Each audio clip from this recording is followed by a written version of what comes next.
My name is Margaret Maggie Wallace, and I'm 67 years old. Most folks in our part of Arizona just call me Maggie. These days, my life looks quiet from the outside. Morning walks through the desert trails, evenings with a pot of chamomile tea, and Sundays spent at St. John's Methodist Church, greeting the same neighbors I've known for decades. But behind that quiet routine is a lifetime of hard work, resilience, and more than a few battles that shaped who I am. Before we dive into true revenge stories, drop a comment and tell us where you're watching from. Hearing from people around the world makes these stories even more powerful and reminds us how connected we all are. I live alone now in a 2-story Adobe-style home just outside Scottsdale. My husband Thomas passed away nearly 12 years ago. He was a Vietnam veteran, strong in spirit, but weakened by illness toward the end. When he died, my world felt small, as if the colors had been drained out of it. The house was too quiet, the days too long. I had a choice, then, fade into grief or build something new.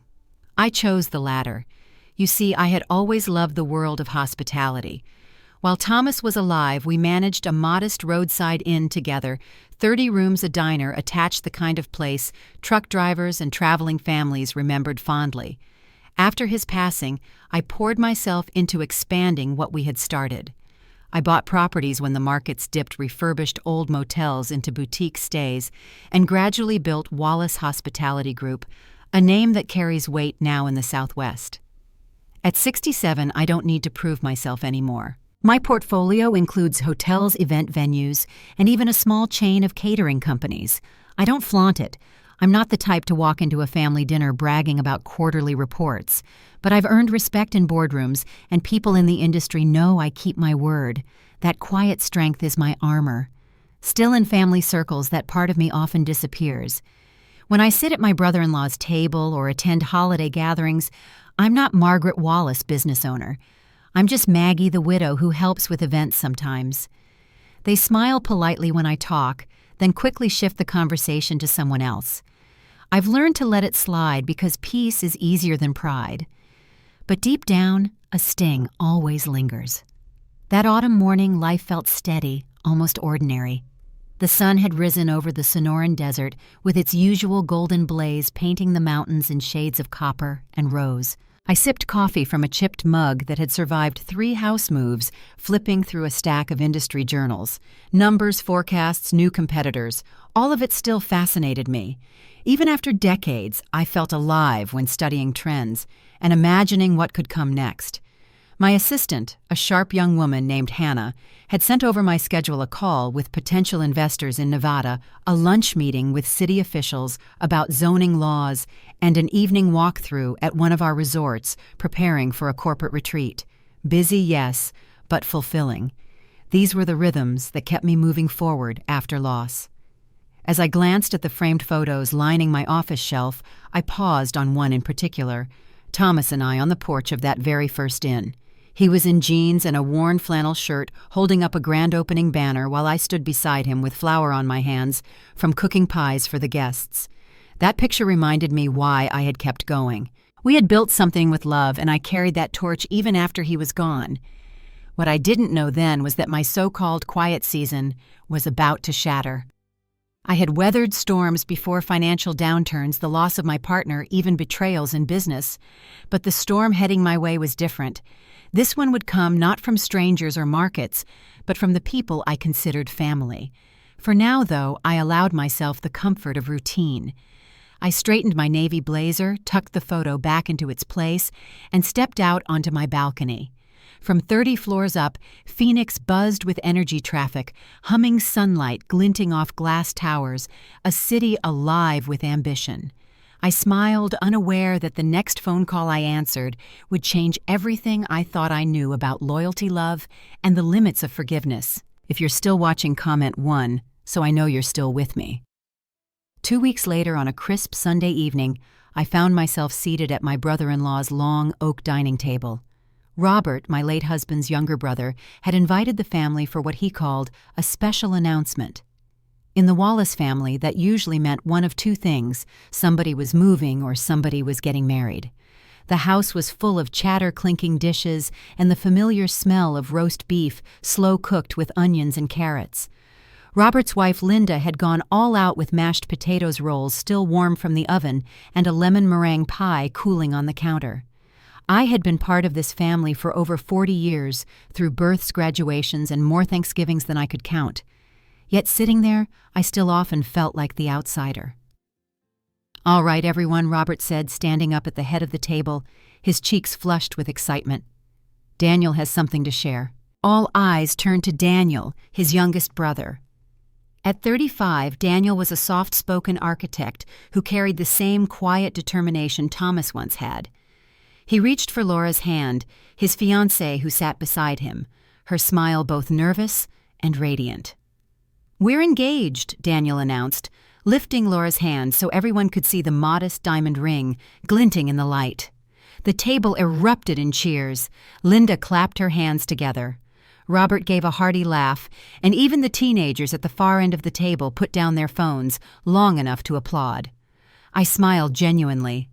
Daniel deserved happiness, and Laura struck me as a kind-hearted woman who had stuck by him through lean times. But as the initial wave of excitement faded, another familiar tension filled the room. Money. "You know we'll have to keep things simple," Robert said, almost immediately shifting the conversation from love to logistics. "Weddings cost a fortune these days." Laura lowered her eyes. "We've been saving, but between my student loans and the house payments—" Her voice trailed off. Daniel squeezed her hand. "We'll figure it out. We don't need anything fancy. Just a day to celebrate with family." Linda shook her head. No, every bride deserves her special day. We can't have folding chairs in a church basement." "That's not right." I sat quietly listening as the family tossed around ideas. Potluck reception, renting the community center, buying a dress off the clearance rack at a discount bridal shop. Every suggestion carried the same undertone compromise settle, except less than what they truly wanted. Inside, my mind began calculating. I knew the exact cost of venues across Phoenix, the price of catering for 50 versus 100, the seasonal discounts hotels offered for block bookings. Numbers flowed through my head like second nature. To me, arranging a wedding wasn't an impossible dream, it was a puzzle I had solved 100 times for clients and friends. But no one asked me. Robert glanced my way once, then quickly turned back to Daniel. "Maybe we can talk to a cousin about using his backyard. That would save some money." I stirred sugar into my coffee, choosing silence over interruption. In this family, I had learned long ago that offering too much would be seen as showing off. Better to wait, observe, and let the moment ripen. After dinner, as plates were cleared and the younger folks drifted toward the television, Laura lingered in the kitchen with me. Her eyes were glassy, and her voice trembled as she whispered, "Maggie, do you know anyone in the industry who might be willing to donate a service or two? Maybe flowers or a photographer? I hate to ask, but we don't know what else to do." I set down my coffee cup and took her hand. It was small, soft, with the same nervous energy I had once carried when Thomas and I started our life together. "Laura," I said gently, "you let me worry about this. I'll help." Quietly, no fuss. Her relief was immediate, tears brimming in her eyes. She hugged me tightly, whispering thank you over and over. I didn't mention numbers, nor did I explain the reach of Wallace hospitality. I simply promised myself that Daniel and Laura would have the day they dreamed of. If that meant I wrote a check called "in favors" or moved mountains, so be it. For me, it wasn't about recognition. It was about family and giving them the start they deserved. What I couldn't know then was that my kindness offered in confidence and love would become the very weapon used against me. By keeping my gift anonymous, I was handing others the opportunity to twist it, to erase me, while keeping my generosity intact. That night, as I drove home under the desert sky, I felt peaceful. Helping them felt right.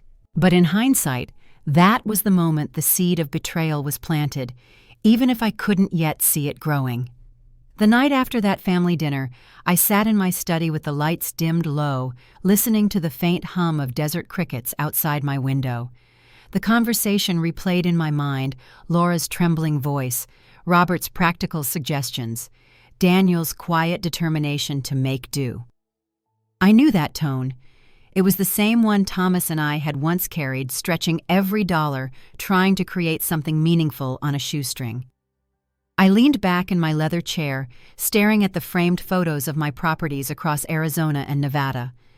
Hotels with polished marble lobbies, event centers with soaring ceilings and panoramic desert views, restaurants where I'd shaken hands with governors and CEOs. All of it had been built from long nights, risky loans, and decisions that nearly broke me more than once. To Daniel and Laura, a dream wedding felt out of reach. To me, it was just a matter of signing a few papers. I opened a drawer and pulled out my checkbook, the old-fashioned kind I still kept, even though most things were electronic now. The pen hovered for a moment as I considered the amount. $35,000 would more than cover it: venue catering, flowers, photographer, hotel rooms for out-of-town guests. For Wallace Hospitality, that was less than 2 days of profit. For Daniel and Laura, it would feel like a miracle. But I also knew this family. If I marched back into Robert's dining room and announced my contribution, it would turn into a circus. Whispers of showing off, side comments about buying affection, and worse, Laura would feel indebted, as though her special day carried a price tag with my name attached. No, this had to be anonymous. The next morning, I met with Hannah, my assistant, in the office downtown. She was used to my quiet projects, the kind that didn't make headlines, but mattered to me personally. "Hannah," I said, sliding the check across my desk, "I want this processed through our charitable account. Allocate it toward the Sunset Ridge Estate, Desert Bloom Catering, and the Desert Palms Resort. All under a single client code, no direct references to me." She raised an eyebrow, but her voice remained professional. "Wedding package? Yes. Daniel Wallace and Laura Bennett. But it must look like a third-party contribution. Discretion matters here." Hannah smiled knowingly. "Understood." By lunchtime, the wheels were already turning. Contracts were adjusted. Vendors notified. Reservations blocked. In 48 hours, Daniel and Laura would be holding confirmations for a wedding they hadn't dared to imagine. That evening, Laura called me, her voice trembling with gratitude.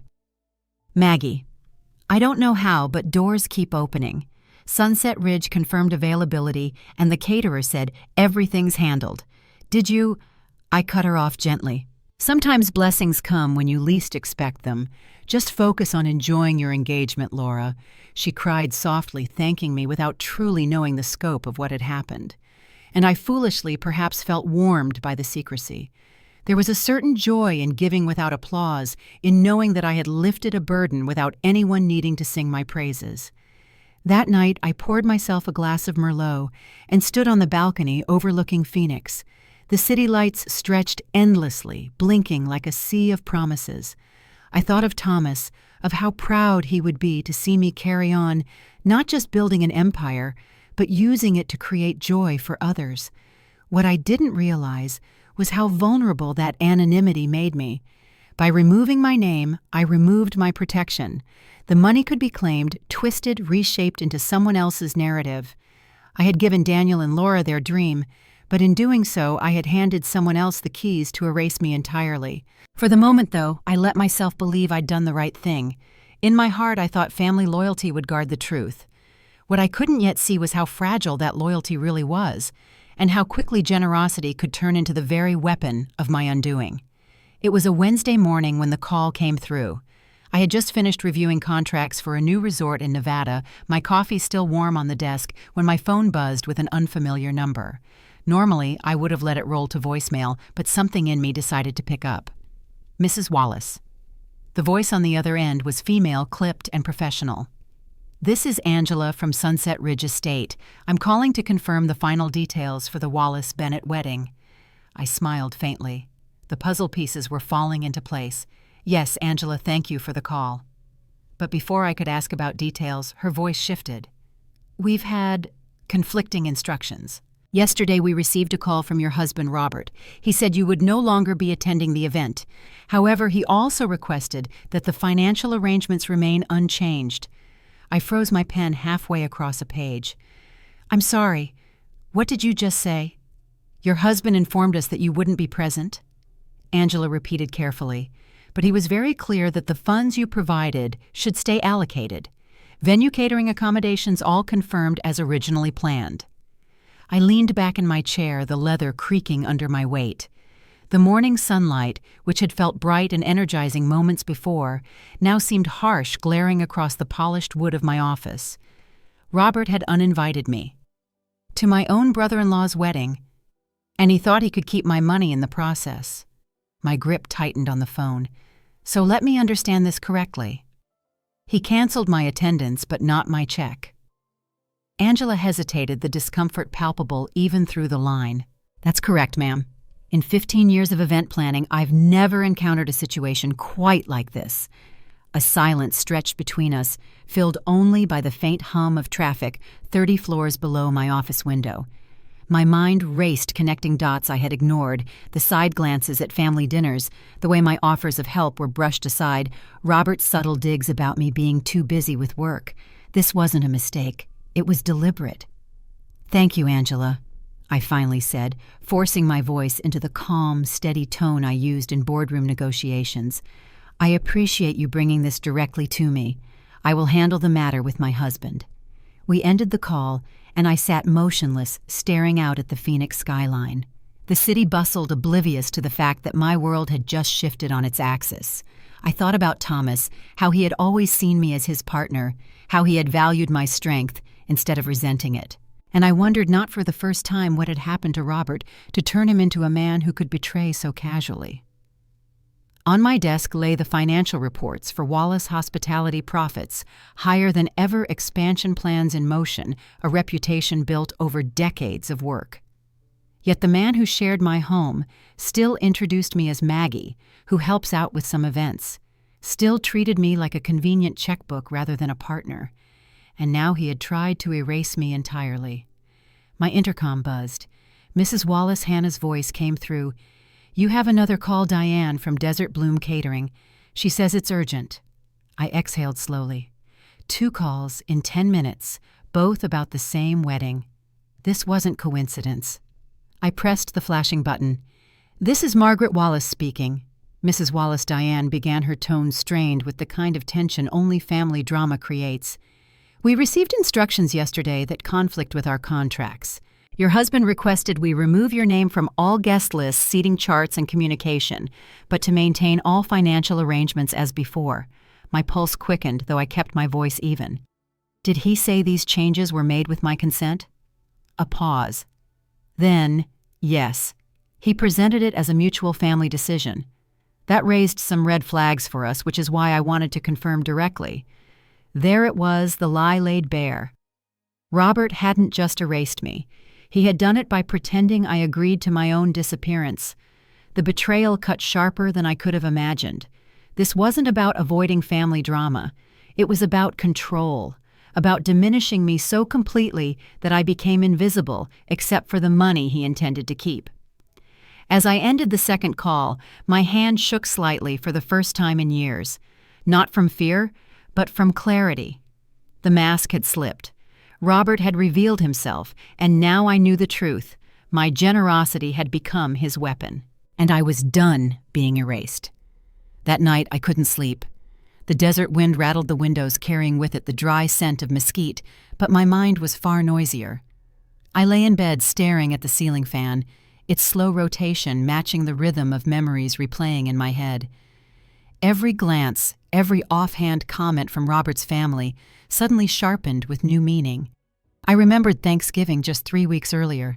Daniel had raised his glass, thanking everyone for standing by him during difficult times. Robert had clapped him on the back, adding, "Family is about sacrifice. We all chip in where we can." At the time, I thought nothing of it, but now it sounded like foreshadowing a test balloon floated into the air. Then there was the dinner when Laura confessed through tears that they could only manage maybe $5,000 for a wedding. Robert had nodded solemnly, then turned toward me with a look that carried weight. Not a request, not even a plea, an expectation. As if my checkbook were part of the family inheritance, something to be tapped at will. I sat up, swung my legs over the bed, and pulled my robe tighter around me. My home office glowed faintly from the streetlight outside, casting long shadows across the mahogany desk. I walked in, switched on the lamp, and stared at the neat stack of financial reports.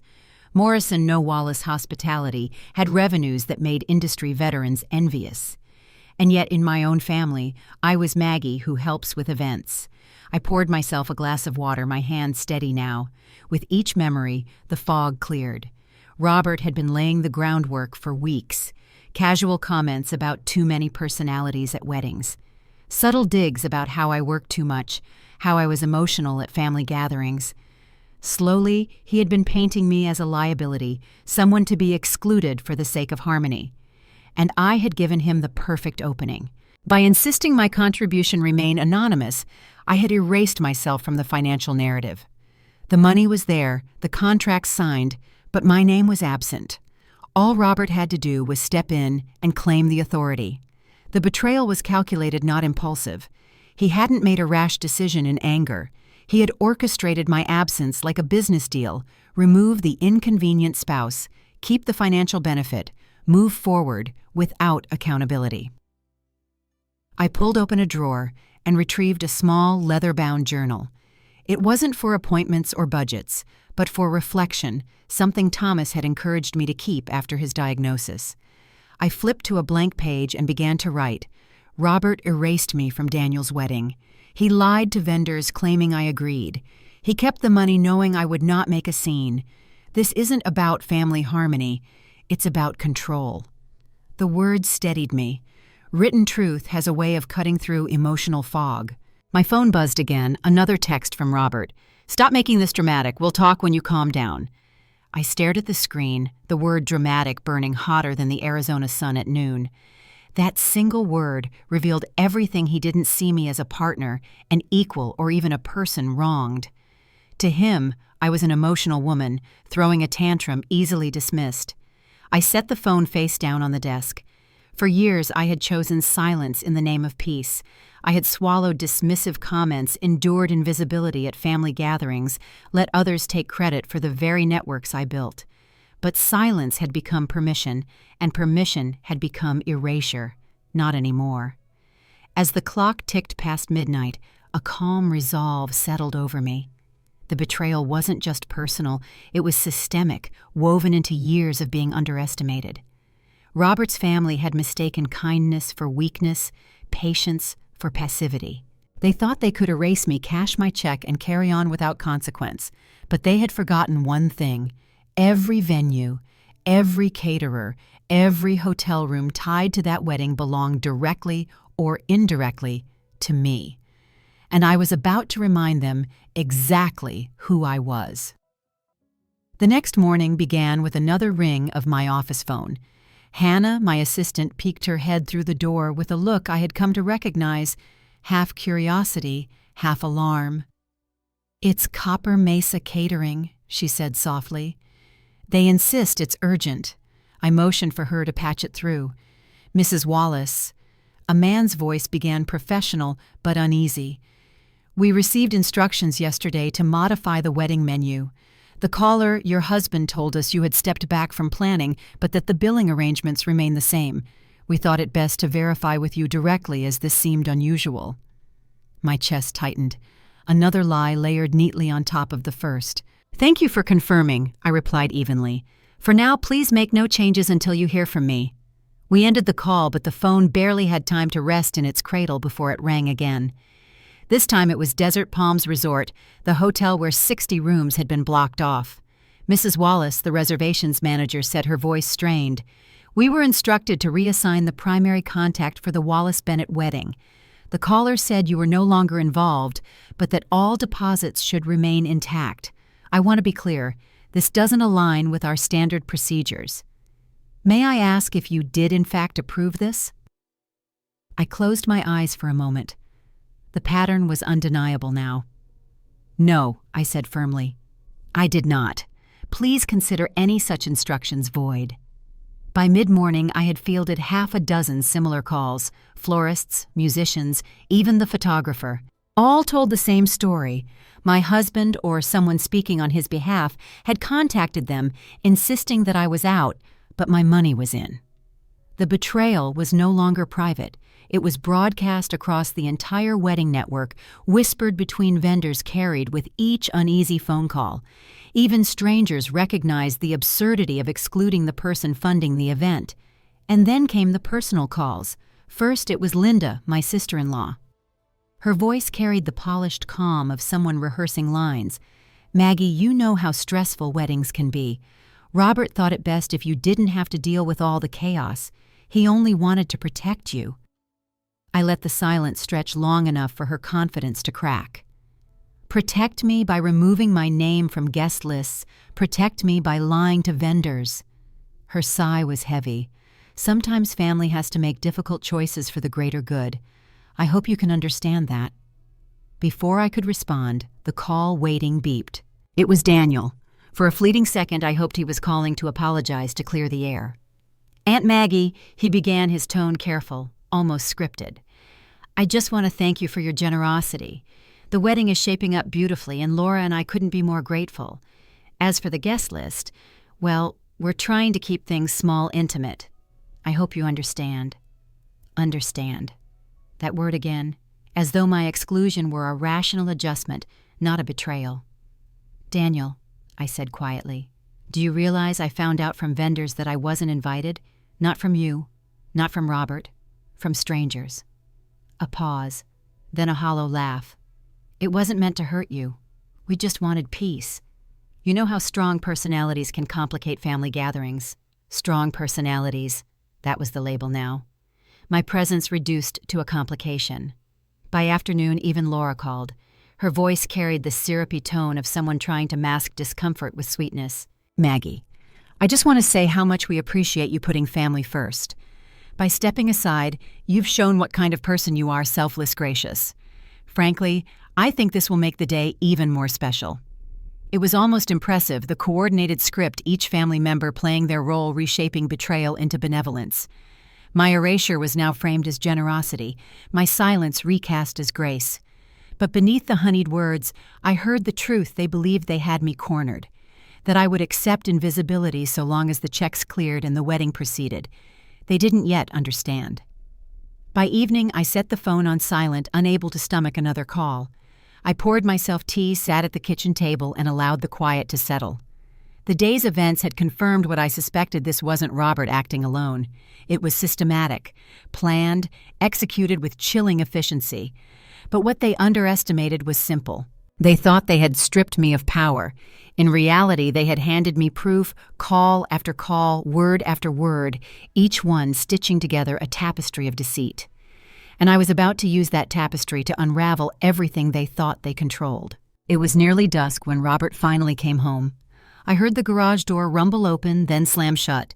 His footsteps echoed down the hallway, fast, heavy, the gait of a man rehearsing his defense. "Maggie," he called, his voice tight with irritation. "We need to talk." I stayed at the kitchen table sipping tea, refusing to stand. Let him walk into my silence. He appeared in the doorway, still in his work suit tie, pulled loose. His face was flushed, his eyes hard. He dropped his briefcase onto the counter with a thud that made the coffee mugs rattle. "I hope you're satisfied with the chaos you've created," he said, pointing a finger toward me. "Teresa has been crying all afternoon. Daniel's panicked. Vendors are calling non-stop. And all because you couldn't handle a simple family decision with maturity." I raised an eyebrow, my voice calm. "A family decision? You mean uninviting your wife from your own brother's wedding while keeping her money?" His jaw clenched. "It wasn't like that. You're twisting it." "Really?" "Because every vendor I spoke to said you told them I had stepped aside voluntarily, that I agreed to keep funding while disappearing quietly. Did I miss the part where you asked for my consent?" He shifted uncomfortably, tugging at his collar. "I was trying to prevent drama, Maggie. You know how emotional you get at family events. I didn't want Daniel's big day ruined by what I cut in sharply, by my existence, by the fact that I refused to sit quietly while being erased." He exhaled sharply, pacing across the tile. "You're blowing this out of proportion. It was one wedding, one day. I did what was necessary for harmony. I set my teacup down with deliberate care, the porcelain clicking softly against the saucer. "You lied to them. You lied about me.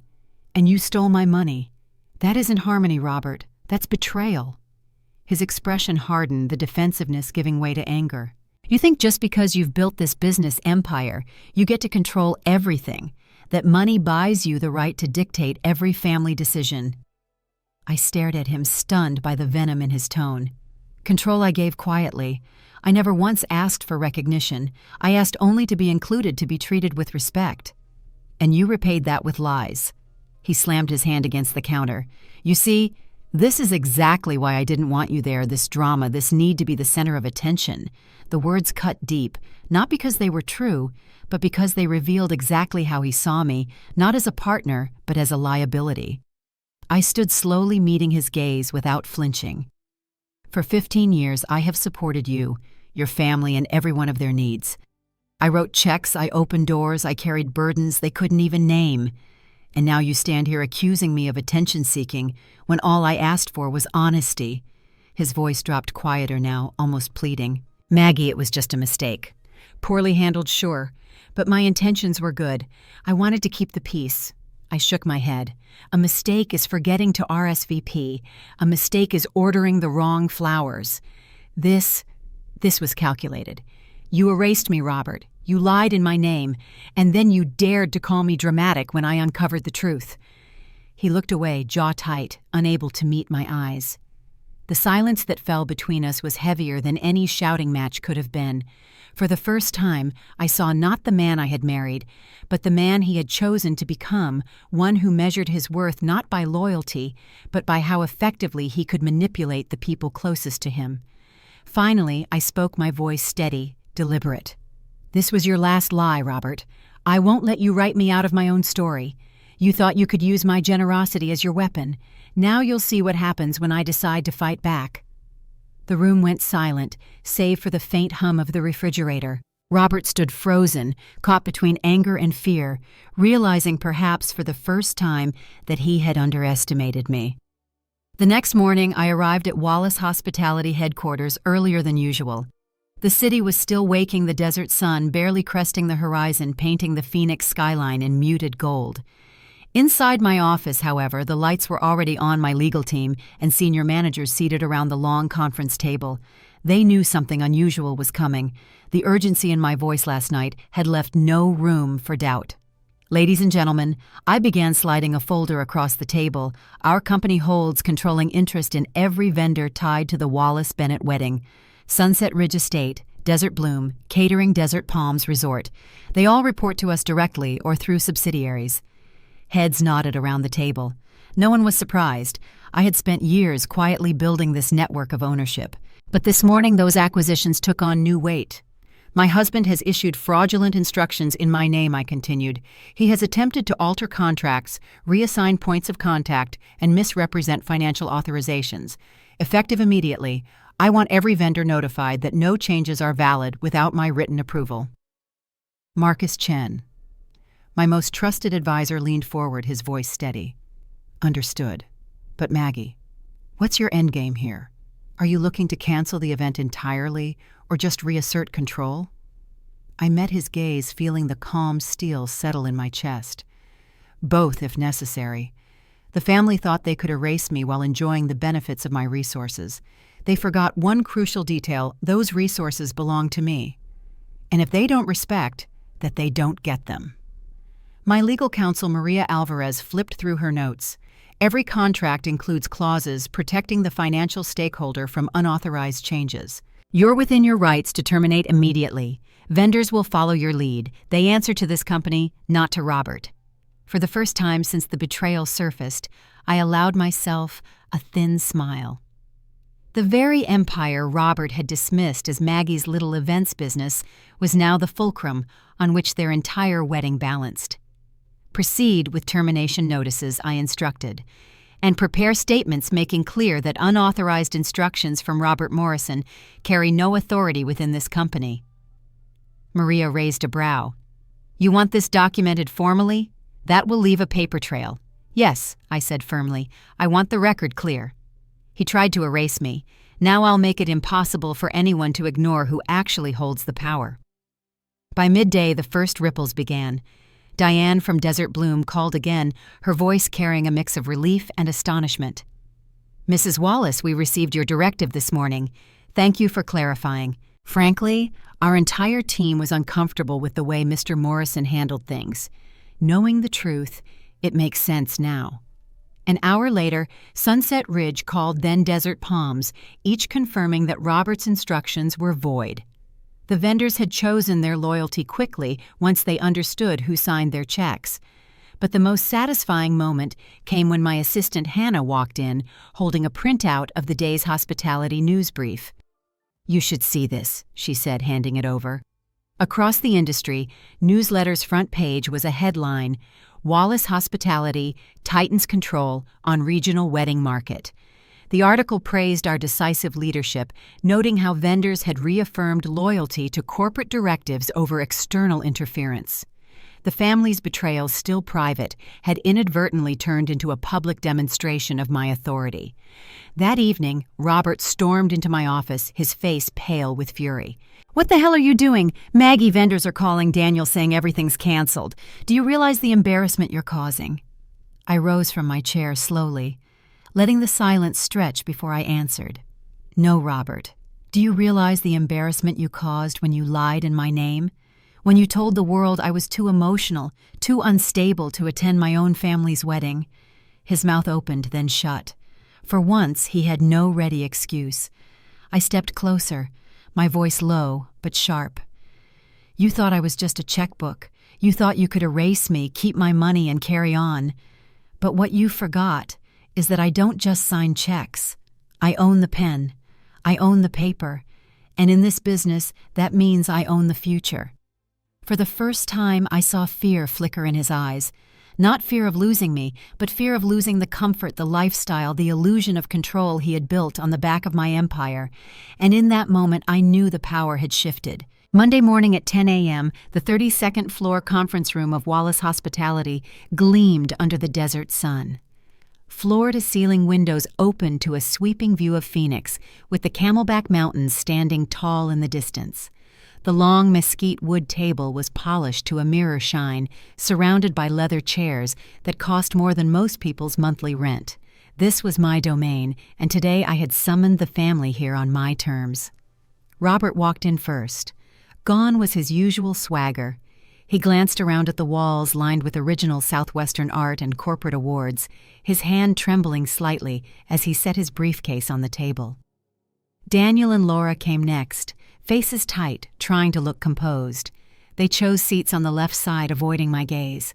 Linda followed with her husband, and then two older relatives shuffled in, usually the loudest voices at family dinners, now silent as they took their seats. I stood at the head of the table, dressed in a navy suit, arms resting lightly on the chair back. No one spoke. The silence pressed down thick as the desert heat. "Thank you all for coming," I began, voice calm but edged with steel. "We're here to address what happened with Daniel and Laura's wedding and the fraudulent actions taken in my name." Robert jumped in immediately, his tone sharp. "Maggie, you're blowing this out of proportion. It was just a misunderstanding. I didn't give you permission to speak." My words cut through the air like glass. The room stilled, and Robert sank back into his chair, face flushing red. Turning to the others, I continued. "Over the last 2 weeks, at least 6 vendors contacted me directly. Each one told the same story Robert called them, claiming I had stepped aside voluntarily. He said I'd withdrawn from the guest list, but that my money would remain. Every single word was a lie."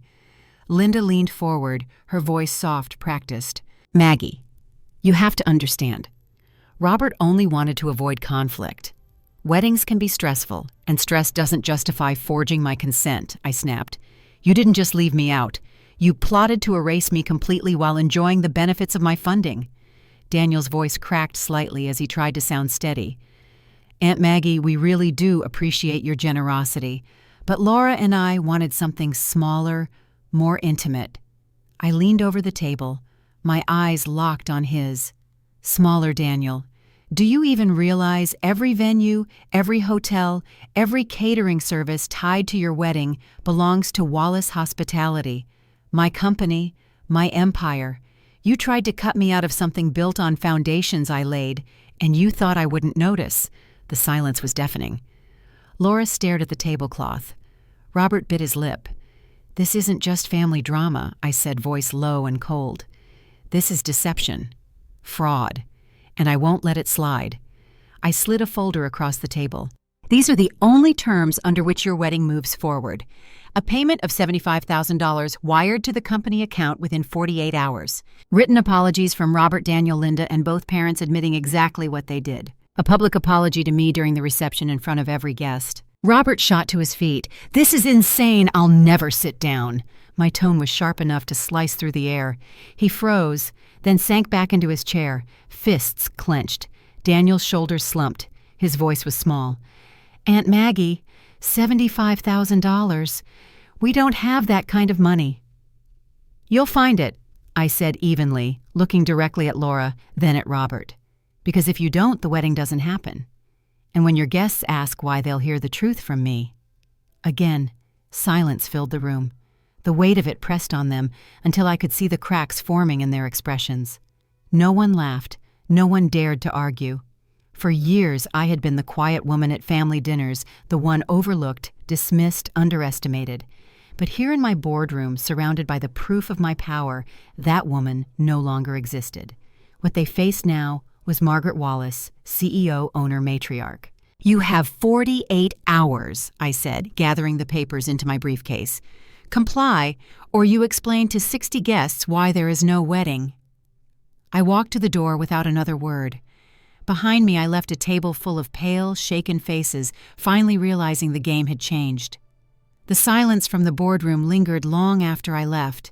I could almost feel the weight of it trailing behind me as I stepped into the private elevator and pressed the button for my office. 48 hours, that was all I had given them, and judging by their pale faces, they knew every minute would feel like a lifetime. By the time I returned to my desk, the phone was already buzzing. Hannah, my assistant, held out a note. Robert's mother called 3 times. Daniel left a voicemail. And, "Robert is in the lobby demanding to see you." I shook my head. He can wait. That evening, the storm truly began. First, Margaret, the matriarch of Robert's side, called. Her voice was sugar-coated, the kind she used when trying to put out family fires. "Maggie, darling, surely we can work this out without ultimatums. We all appreciate what you've done, but don't you think demanding money and public apologies is excessive?" "Excessive," I repeated, letting the word roll slowly off my tongue. "Margaret, what's excessive is erasing me while pocketing my $40,000. What's excessive is Robert lying to every vendor in town. I didn't create this mess. I'm simply correcting it." She sputtered, tried again, but I ended the call before she could wrap the betrayal in another layer of polite excuses. The next morning, Daniel himself called. His voice carried the weariness of someone who hadn't slept. "Aunt Maggie, please, you can't do this to us. Laura's devastated. Vendors are backing out and the family's furious. I know Robert made mistakes, but punishing everyone?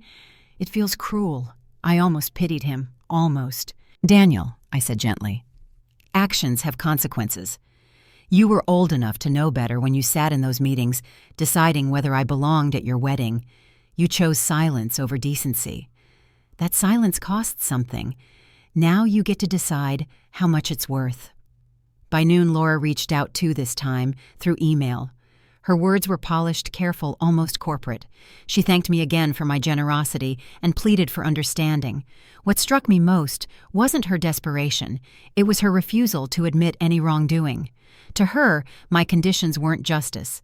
They were barriers to family happiness. I closed the email without replying. Meanwhile, Robert grew louder. He called repeatedly, left voicemails dripping with anger and blame. "You're destroying my brother's wedding. You're proving everyone right about your temper. You're acting like a dictator." But the one message that stood out came late that night. His voice was quieter, almost broken. "Maggie, if you go through with this, you'll ruin us. Not just the wedding, but the family. Don't you care what that does to us?" For the first time, I laughed. A short, bitter laugh. "Family," I whispered to the empty room. "You ruined that the moment you decided I was expendable." The second day brought whispers from the outside world. Vendors had begun spreading the story carefully, discreetly, but enough that I caught wind of it.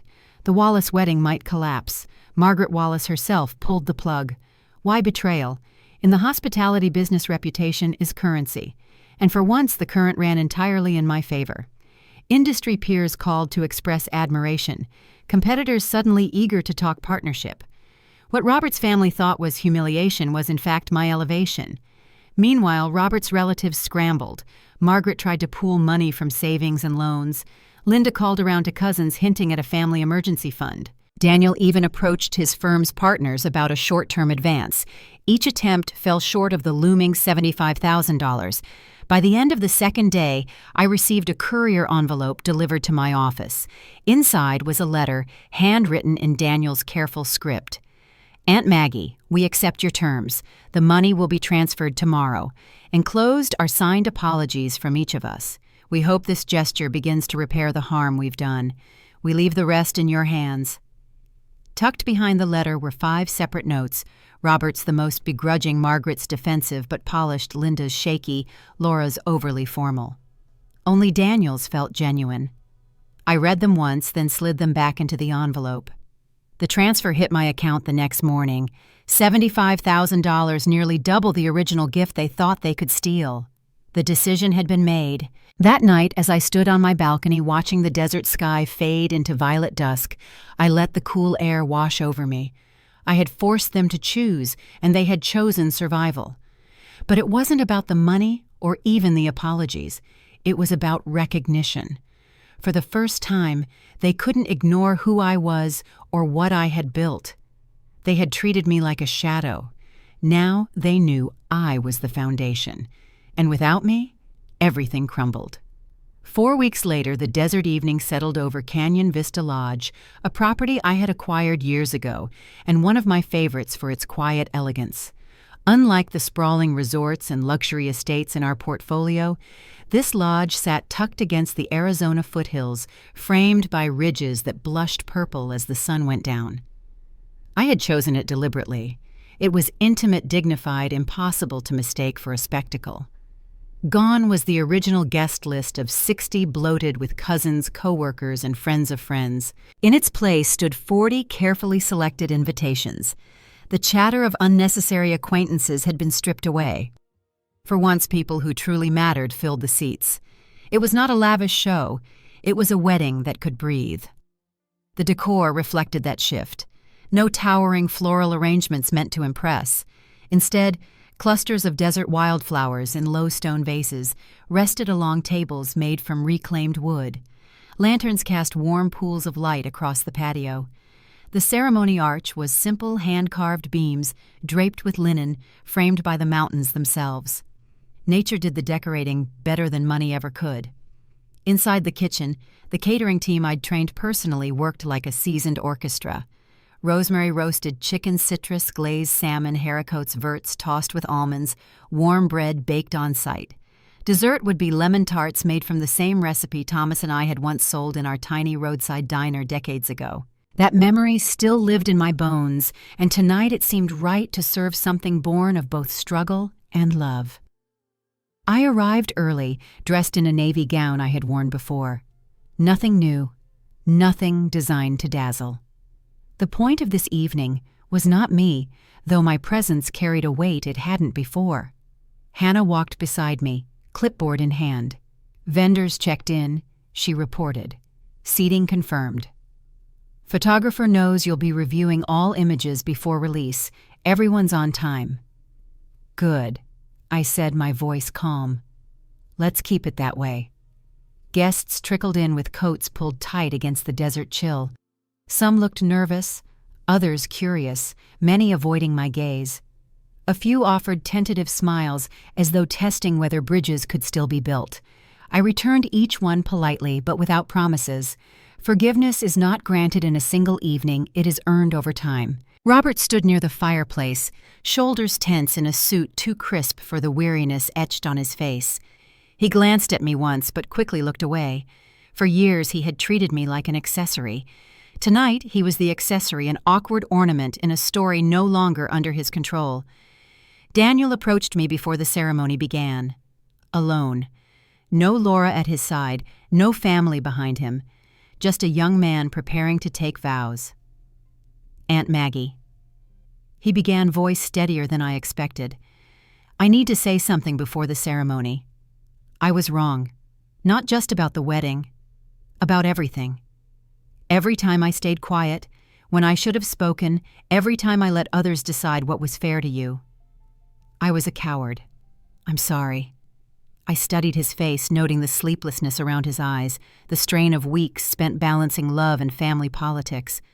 For the first time, I saw not just Robert's nephew, but a man trying to stand taller than his mistakes. You'll have a microphone later, I told him. Use it well. The ceremony began at sunset. Guests sat in a semicircle, so no one was hidden in the back, no one elevated in the front. A lone cellist played Shenandoah. The officiant, a friend of Laura's family, kept his words short. He spoke not of destiny or fairy tales, but of ordinary promises, patience, honesty, choosing kindness on the dull days when no one is watching. When Daniel and Laura exchanged vows, their hands trembled, but their words held. When they kissed, the room didn't erupt in cheers, it exhaled a collective breath released after weeks of tension. Dinner followed. The great hall glowed with lantern light as people gathered at long tables. Plates arrived, hot conversation flowed, and for once I watched a Wallace family event unfold without the undertone of politics or competition. People were quieter, more present. It felt almost human again. After dessert, Daniel rose with his glass and asked for the microphone. His notes stayed folded in his pocket. "Tonight exists," he said, "because someone we wronged chose not to abandon us." His eyes met mine. "Aunt Maggie, you gave generously when we asked for nothing. And when we repaid you with disrespect, you didn't destroy us. You demanded we learn." I am sorry for my silence. Sorry for calling it family peace when it was just avoidance. And I'm grateful you forced us to tell the truth here in front of everyone. Laura stood next, voice trembling. "Margaret, I owe you an apology. I stayed quiet when I should have asked questions. I let others speak for me, and that silence became betrayal. I want to build a marriage that honors people, not appearances. Thank you for giving us that chance." The applause that followed wasn't polite, it was sustained and genuine. Then Robert unexpectedly stepped forward. He didn't take the mic. He didn't rehearse. His voice was rough. "I lied," he admitted. "I lied about Maggie stepping aside. I lied to the vendors. I lied to all of you. I told myself it was for peace, but it was for control. I'm sorry. It wasn't absolution. But it was truth, and truth has its own gravity."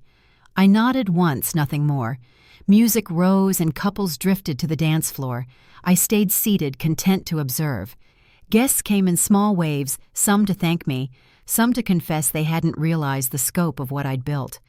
I accepted the gratitude, ignored the confessions. Recognition isn't currency I chase. Near the end of the night, Daniel handed me a sealed envelope. "It's not money," he said, almost shy. Inside was a letter on his firm's letterhead, the Wallace Scholarship for Hospitality Management, an annual fund for local students endowed in my name, modest but meaningful, that I told him, folding it carefully, is a good beginning. Later, as I stepped outside, the mountains were dark against a scatter of stars. The desert air was cold and bracing. Hannah joined me, coat tight around her shoulders. "You did it," she said softly. "No," I answered. "They did. I just set the terms." She smiled. "That's leadership." Through the lodge's windows, I watched Laura laughing with her mother Daniel, thanking guests, Robert standing quietly in the corner. The evening wasn't perfect, but it was honest. And sometimes honesty is the most beautiful thing you can serve at a wedding. 3 months after Daniel and Laura's wedding, the desert sun fell across the glass facade of Wallace Hospitality's new headquarters in Scottsdale. The building stood like a monument to everything I had built, floor-to-ceiling windows, reflecting light across the valley, conference rooms alive with new contracts and hallways, humming with the quiet determination of people who respected the name on the door. My name. The family scandal had become a story told in hushed tones across the hospitality industry. Competitors called it a cautionary tale. Vendors treated it as proof that loyalty mattered. Journalists spun it into headlines about underestimated women rising into their true strength. I didn't have to explain anything. The facts had already spoken. Robert and his family had tried to erase me, and instead they erased the illusions they'd lived under for years.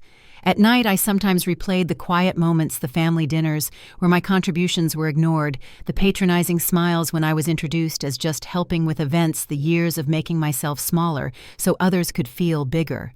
15 years of that pattern had almost convinced me it was normal, until betrayal exposed the truth, and yet I wasn't left with bitterness. The Bible says in Galatians 6:7, "Do not be deceived, God cannot be mocked. A man reaps what he sows." Those words echoed through me more clearly now than ever before. Robert sowed deception. He reaped loss. His family sowed disrespect. They reaped humiliation. But what I had sown, hard work, perseverance, integrity, had blossomed into respect, influence, and freedom. That was not coincidence. That was truth. When Robert finally signed the divorce papers, he looked more tired than angry. His last words to me were, "You'll regret walking away." But regret is reserved for those who cling to what destroys them. I walked into a new life carrying only what had value: my dignity, my company, my faith that God's justice had always been at work, even when I couldn't see it. The family eventually quieted down. Margaret stopped calling. Linda sent one last apology letter, thin and perfunctory, and then nothing. Daniel and Laura, though, surprised me. They honored their promise about the scholarship fund, launching it at a small ceremony where hospitality students and their parents shook my hand with tears in their eyes. That moment meant more to me than all the hollow apologies stacked together. It proved that redemption was possible, not through words but through changed behavior. And me, I discovered a peace I hadn't known in years. Living alone in my Scottsdale home, I learned that solitude can be a sanctuary. The silence was no longer the absence of love, but the presence of clarity.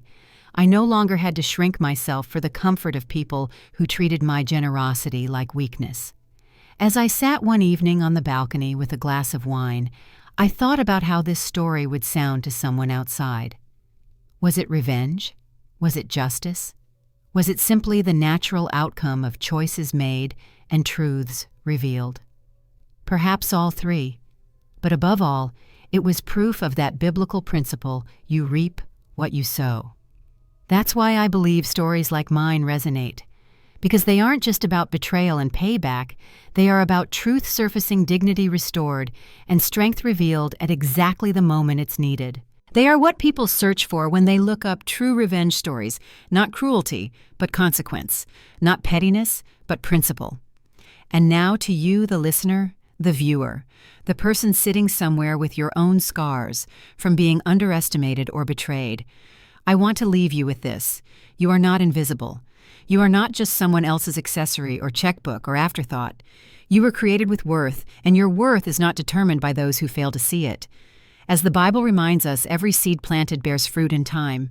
If you keep sowing faithfulness, courage, and truth, you will reap a harvest that no betrayal can take away. Yes, people may mock you, dismiss you, or try to use you.